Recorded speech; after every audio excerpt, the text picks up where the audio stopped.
আসসালামু আলাইকুম। সংবাদে আপনাদের সবাইকে স্বাগত জানাচ্ছি। আমি ফিরোজ তোহা। শুরুতেই আরবে কেবলস সংবাদ শিরোনাম।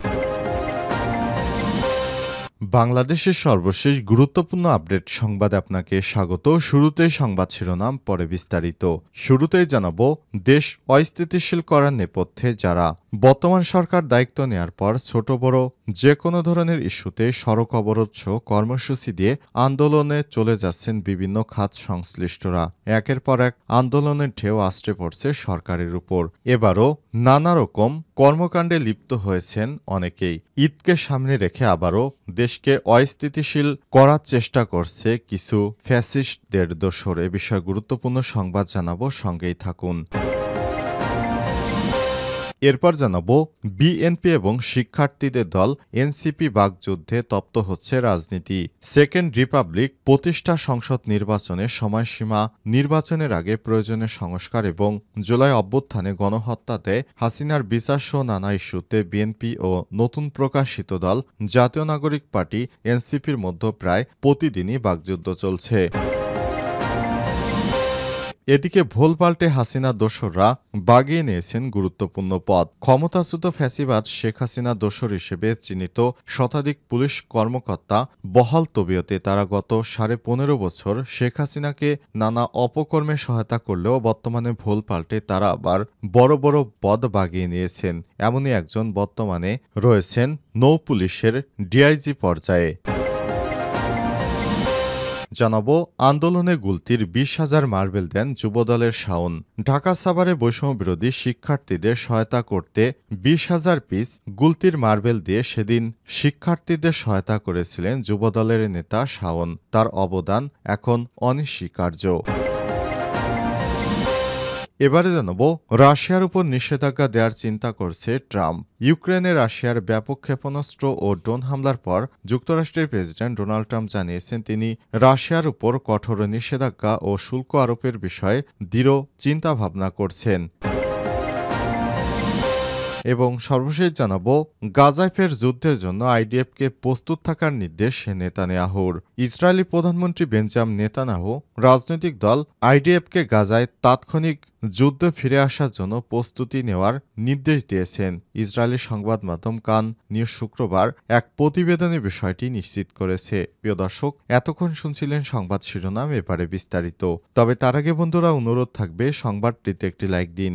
এই চ্যানেলে আপনি নতুন হয়ে থাকলে আমাদের সংবাদটি দেখতে দেখতে চ্যানেলটি সাবস্ক্রাইব করে রাখুন। কমেন্ট করে আপনার মূল্যবান মতামত জানিয়ে দিন আপনি বিশ্বের কোন দেশ থেকে বা বাংলাদেশের কোন স্থান থেকে আমাদের সংবাদটি দেখছেন এবং শুনছেন। এবারে বিস্তারিত। দেশ অস্থিতিশীল করার নেপথ্যে যারা বর্তমান সরকারের দায়িত্ব নেওয়ার পরে ছোট বড় যে কোনো ইস্যুতে সড়ক অবরোধ সহ কর্মসূচি দিয়ে আন্দোলন চলে যাচ্ছে ভিন্ন খাতসহ সংশ্লিষ্টরা। এতে একের পর এক আন্দোলনের ঢেউ আসতে পড়ছে সরকারের উপর। একটি সমস্যার সমাধানের প্রক্রিয়া শেষ না হতে আরেকটি সমস্যায় সে ধাক্কা দিচ্ছে। আর এসব ঘটনার নেপথ্যে রয়েছে পরাজিত রাজনৈতিক শক্তি। বর্তমানে সরকারের সমালোচনা করে ক্ষমতাচ্যুত প্রধানমন্ত্রী শেখ হাসিনা, সাবেক স্বরাষ্ট্রমন্ত্রী আসাদুজ্জামান খান কামাল সহ ফ্যাসিস্ট আওয়ামী লীগের নেতারা বক্তব্য সাক্ষাৎকারের মাধ্যমে বিভিন্ন স্তরের নেতাকর্মীদের সঙ্গে ফোনে দেওয়া হচ্ছে প্রয়োজনীয় নির্দেশনা, যা সার্বক্ষণিক মনিটরিং করছেন তারা। এমনকি আওয়ামী লীগের অফিসিয়াল ফেসবুক পেজে হরতাল, মশাল মিছিল, লিফলেট বিতরণের মতো কর্মসূচিও দেয়া হয়, যা সামাজিক যোগাযোগ মাধ্যমে ভাইরাল করে ধ্বংসাত্মক কার্যকলাপ করতে উস্কে দেয়া হচ্ছে। সরকারের বিভিন্ন গোয়েন্দা সংস্থার প্রতিবেদন বিশ্লেষণ ও আইন শৃঙ্খলা বাহিনীর সংশ্লিষ্টদের সঙ্গে আলাপ করে জানা গেছে সব তথ্য।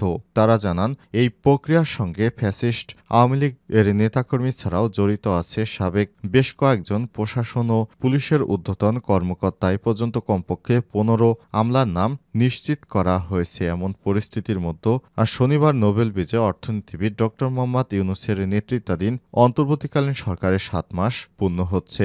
সরকারকে বেকায়দায় ফেলতে এখনই শেষ নয়, বরং ঈদকে সামনে রেখে গার্মেন্টস সেক্টরে বড় ধরনের অস্থিরতা সৃষ্টির ষড়যন্ত্র করা হচ্ছে। এক্ষেত্রে বিভিন্ন দাবি দাওয়াকে ইস্যু করে মাঠে নামিয়ে তারা সরকারকে বেকায়দায় ফেলার জন্য আপ্রাণ চেষ্টা করে যাচ্ছে। বিএনপি এনসিপির বাকযুদ্ধে তপ্ত হচ্ছে রাজনীতি। দেশে সেকেন্ড রিপাবলিক প্রতিষ্ঠা, সংসদ নির্বাচনের সময়সীমা, নির্বাচনের আগে প্রয়োজনীয় সংস্কার এবং জুলাই অভ্যুত্থানে গণহত্যা দেয় শেখ হাসিনার বিচারসহ নানা ইস্যুতে বিএনপি নতুন প্রকাশিত দল জাতীয় নাগরিক পার্টি এনসিপির মধ্য দিয়ে প্রায় প্রতিদিনই বাকযুদ্ধ চলছে।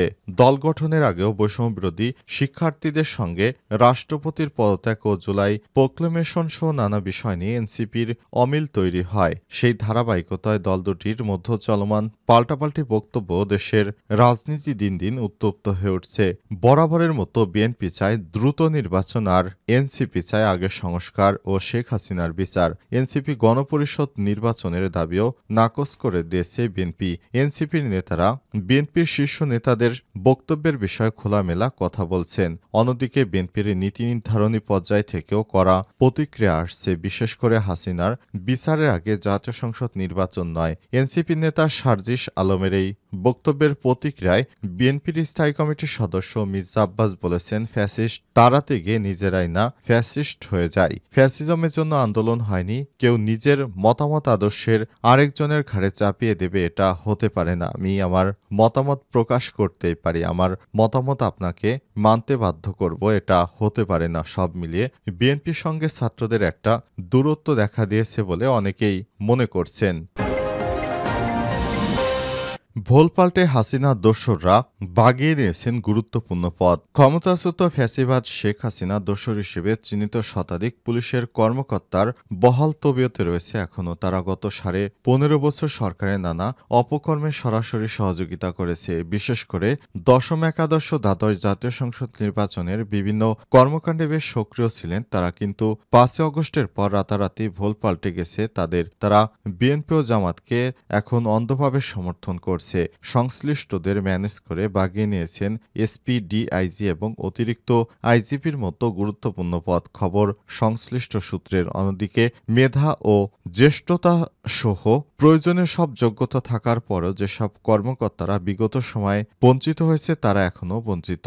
পদোন্নতি তো দূরের কথা, তাদের মধ্যে সৃষ্টি হয়েছে চরম হতাশা এবং চাপা ক্ষোভ। বিভিন্ন স্তরের কর্মকর্তাদের প্রশ্ন, 2014 সালে খোদ গোপালগঞ্জের মতো জেলায় যিনি এসপি হয়েছিলেন তিনি এখন নৌপুলিশের ডিআইজি। এভাবে তারা একে একে শতাধিক কর্মকর্তার নাম তুলে ধরেন। এসব কর্মকর্তা আবারও অভিমত, যাদের বিরুদ্ধে ব্যবস্থা নেওয়ার কথা তারা এখনও পুরস্কৃত হচ্ছে। সরকারের এ ধরনের পদক্ষেপ জুলাই গণ অভ্যুত্থানের মূল উদ্দেশ্য চরমভাবে ব্যাহত হওয়ার শঙ্কা রয়েছে। এই প্রসঙ্গে জানতে চাইলে পুলিশের ডিআইজি বাহরুল আলম সোমবার যুগান্তরকে বলেছেন, সরকার যেভাবে সিদ্ধান্ত নেবে সেভাবেই বাস্তবায়ন করা হবে। ইতিমধ্যে 2018 সালে নির্বাচনে যারা সক্রিয় ছিলেন তাদের ওএসডি করা হয়েছে। সরকার পরবর্তী সিদ্ধান্ত এলে 2014-2024 সালে নির্বাচনে দায়িত্ব পালনকারীদের বিরুদ্ধে ব্যবস্থা গ্রহণ করা হবে। তালিকা করার কিছু নেই, সবই আমাদের জানা আছে।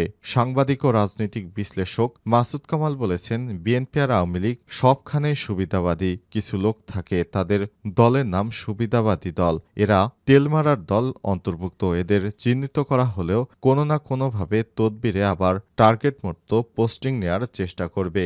এরা হচ্ছে সুবিধাবাদ জিন্দাবাদ।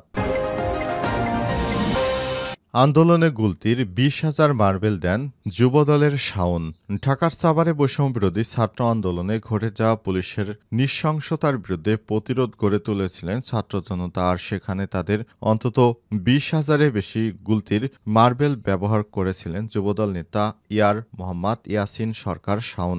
সম্প্রতি এমন তথ্য উঠে আসে, সেই সময় ছাত্র আন্দোলনে অংশ নেয়া এই মার্বেল দিয়ে প্রতিরোধ গড়ে তোলে আন্দোলনকারীদের কাছ থেকে।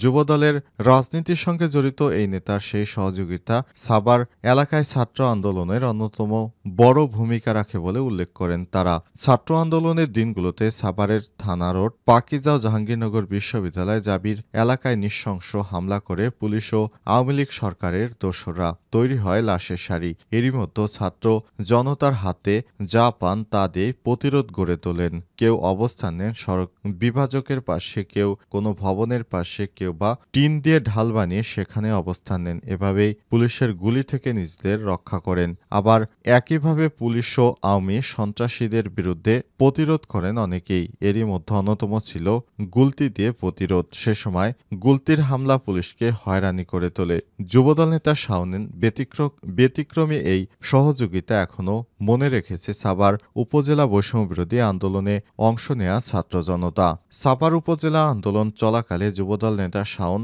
ছাত্র জনতাকে অর্থনৈতিক সহযোগিতা, খাদ্য সহায়তা, বিশেষ করে বিভীষিকাময় এই মুহূর্তে তাৎক্ষণিক রুটি, কলা, পানি সরবরাহ করেছে। এমনকি বিএনপি যুবদল ছাত্রদল অনেক আন্দোলনকারীকে নিজের বাড়ি এবং আত্মীয় স্বজনের বাসায় রেখে থাকা, খাওয়া, নিরাপত্তার ব্যবস্থা করেন।